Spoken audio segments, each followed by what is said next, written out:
अरे लाला, जरा एक मीठा पान लगा दो। अरे भाई साहब, आप इतने दिनों बाद कहाँ चले गए थे? अरे कहीं नहीं लाला, वो मिसेज के साथ उसके मायके गया हुआ था, आज ही वापस आए हम। तुम जल्दी से हमारा वाला मीठा पान लगा दो। इतनी जगह से पान खाया है, लेकिन तलब तो तुम्हारे पान खाने से ही जाती है। अरे हम अभी लगाई देते हैं, बस तनिक 2 मिनट रुकिए।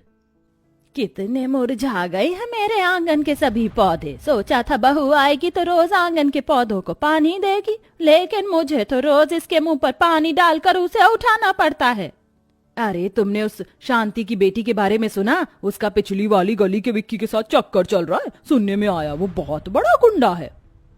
अरे ये तो कुछ भी नहीं है, मेरी खबर सुनो। वो सरला की बहू है ना, क्या नाम है उसका? हाँ, विनीता। विनीता और सरला के बेटे रोहन का तलाक का मामला चल रहा है। मैंने तो पहले ही कहा था ज्यादा पढ़ी लिखी बहू मत लेकर आओ। लो, लेकिन इससे हमें क्या? हम क्यों इन लोगों के बारे में बातें करके अपनी जुबान गंदी करें। चलो मैं तो चलती हूँ, रिंकू के पापा के लिए खाना बनाना है। ये है घोटाला मोहल्ला। जिस मोहल्ले का नाम ही घोटाला हो, उस मोहल्ले में कभी कुछ सीधा हो सकता है क्या? अभी तो इस मोहल्ले में काफी शांति है, लेकिन क्या ये शांति इसी तरह बनी रहेगी या कोई धमाल मचने वाला है? आइए आगे इस कहानी में जानते हैं। हाय रे मोरी कमर, अभी 2 दिन पहले तो कमर का दर्द ठीक हुआ था। किस चुड़ैल ने हमारी गैलरी में पानी डाल दिया है। अभी तो कांताबाई पोछा लगा कर गई थी।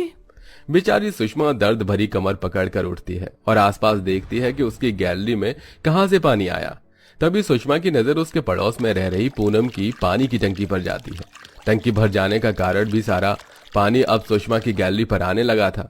जब से ये पड़ोसन आई है तब से नाक में दम करके रख दिया है। आज तो मैं इसे छोड़ूंगी नहीं। सुषमा साड़ी का पल्लू कमर में ठूस कर सीधा अपनी पड़ोसन पूनम के घर जाती है।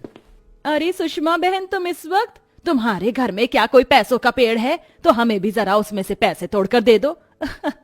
अरे पैसों का भी पेड़ होता है क्या भला? ये कैसी बातें कर रही हैं? सही कह रही हूँ मैं।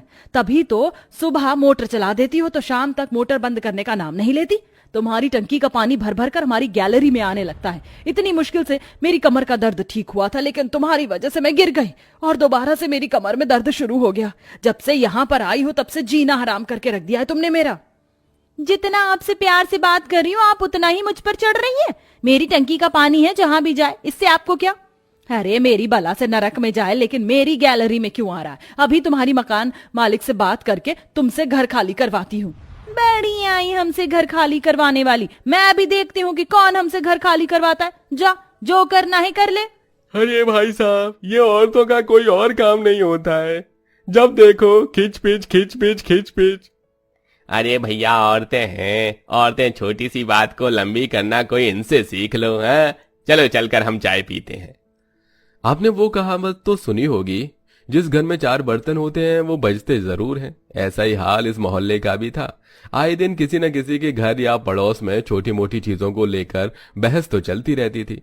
कुछ लोग इस बहस को रोकने का काम करते थे तो कुछ आग में घी डालने का काम करते थे। रहने दे मोना, ये रोज रोज तेरी छत से कपड़े जो मेरी छत पर गिरते हैं ना, उन्हें लेने के बहाने तू रोज मेरे घर में आती है। सब पता है मुझे। अरे तुझे मेरे घर में जानना है तो मुझसे ही पूछ लिया कर। ऐसे रोज कपड़े लेने के बहाने क्यों आती है? हाँ, तू तो देश की प्रधानमंत्री है ना, क्या चल रहा है क्या नहीं तेरे घर से तो मुझे पूरी खबर मिलती है। अरे हवा पर क्या किसी का कोई जोर होता है? अगर कभी कभार तेरी छत पर कपड़े गिर भी गए तो क्या हो गया? तेरा कभी कभार का नहीं है, रोज का ड्रामा बन गया है ये। वैसे सही कह रही हो तुम शशि बहन, पहले इसके कपड़े हमारी छत पर गिरते थे और अब तुम्हारी छत पर गिर रहे हैं। बड़ी चालाक औरत है ये। खुद तो तू बड़ी देवी है। बताऊं तेरे बारे में, इसकी क्या क्या बुराइयां करती है मेरे घर में आकर।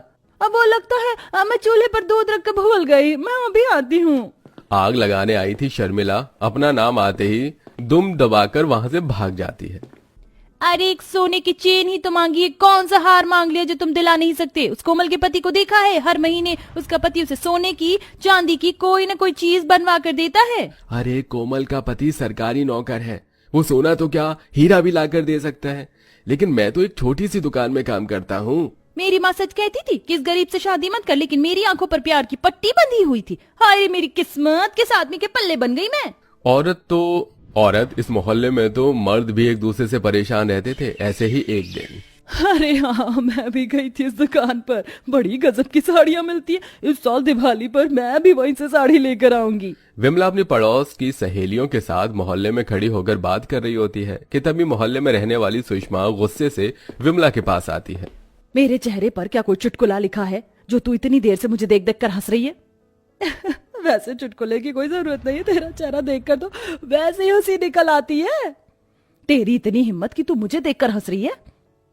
तुझे देखने से अच्छा है कि मैं किसी गटर की नाली के कीड़े को देख लूं। मेरे पास इतना फालतू का समय नहीं है जो तुझे देखकर मैं हंसूं। हाँ हाँ, तू तो जैसे कोई कैटरीना कैफ है ना, बड़ी आई चिमकांडी सी शक्ल की औरत। तूने मुझे चिमकांडी कहा? तू क्या कुत्ते की खुजली वाली पूछ? विमला, जुबान संभाल कर बात कर, वरना तेरी जुबान खींचकर तेरे पैर के अंगूठे से बांध दूंगी, समझी? चुड़ैल का कोई और काम ही क्या होता है? विमला की बात सुन सुषमा अब खुद पर से काबू खो देती है और विमला के बाल पकड़कर उसे मारने लगती है, जिसे देख अब विमला भी सुषमा के बाल पकड़ लेती है और दोनों पड़ोसनी एक दूसरे को पकड़कर मारने लगती है। दोनों पड़ोसनों को इस तरह लड़ता देख पूरे मोहल्ले वाले इकट्ठा हो जाते हैं। विमला सुषमा एक दूसरे को मारते मारते मोहल्ले से बाहर बीच सड़क पर चली जाती है, जिसके चलते सड़कों पर से गाड़ियों को निकालना मुश्किल होता है और अब गाड़ियां चला रहे लोग भी अपनी गाड़ियों से उतरकर उन दोनों की लड़ाई देखने लगते हैं। अरे भाई साहब, कोई तो इन मोहल्ले की औरतों को समझाओ कि ये लड़ाई मोहल्ले में अच्छी लगती है, इस तरह सड़कों पर नहीं। पूरी सड़क जाम करके कर दी इन दोनों औरतों ने। अरे भाई, हम इनके लड़ाई के बीच में गए ना तो ये दोनों हमें भी लपेट लेंगी। ये मोहल्ले की औरतें बड़ी खतरनाक होती हैं। बड़ी मुश्किल से सुषमा और विमला के घर वाले जाकर उन दोनों को अलग करते हैं और घर ले जाते हैं, लेकिन ये तो इस मोहल्ले के लिए आम बात थी। आए दिन कोई ना कोई इस मोहल्ले में कलेश होना जरूरी था, वरना जिस मोहल्ले में कलेश ना हो वो मोहल्ला ही किस बात का। ऐसे ही समय गुजरता रहता है और एक दिन मेरे पेट में बहुत दर्द हो रहा है। अपने आप को संभालो, मैं जल्दी से रिक्शा लेकर आता हूँ।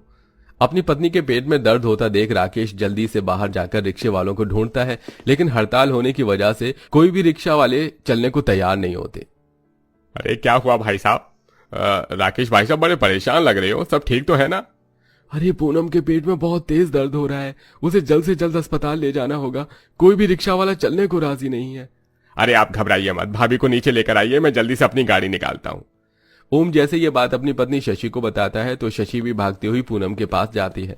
इनकी हालत तो बहुत ज्यादा खराब है, आप घबराइए मत भाई साहब, वो गाड़ी निकाल रहे हैं। सभी लोग मिलकर पूनम को हॉस्पिटल लेकर जाते हैं। डॉक्टर के ट्रीटमेंट के बाद पूनम को दर्द में थोड़ा सा आराम मिलता है। भाई साहब घबराने की कोई बात नहीं है, कल तक हम उसे घर ले जा सकते हैं। आप दोनों का बहुत बहुत शुक्रिया। आप लोगों से हमारी इतनी लड़ाई हुई है, लेकिन मुश्किल वक्त में आप लोग ही हमारे काम आए। भाई साहब, एक मोहल्ले में रहेंगे तो लड़ाई तो होगी ही ना, लेकिन इसका मतलब ये थोड़ी ना है कि एक दूसरे के मुश्किल वक्त में हम एक दूसरे का साथ ना दे। मुश्किल वक्त में सबसे पहले पड़ोसी ही काम आता है। इतनी लड़ाई होने के बावजूद भी आज एक पड़ोसी ही दूसरे पड़ोसी की मदद करता है।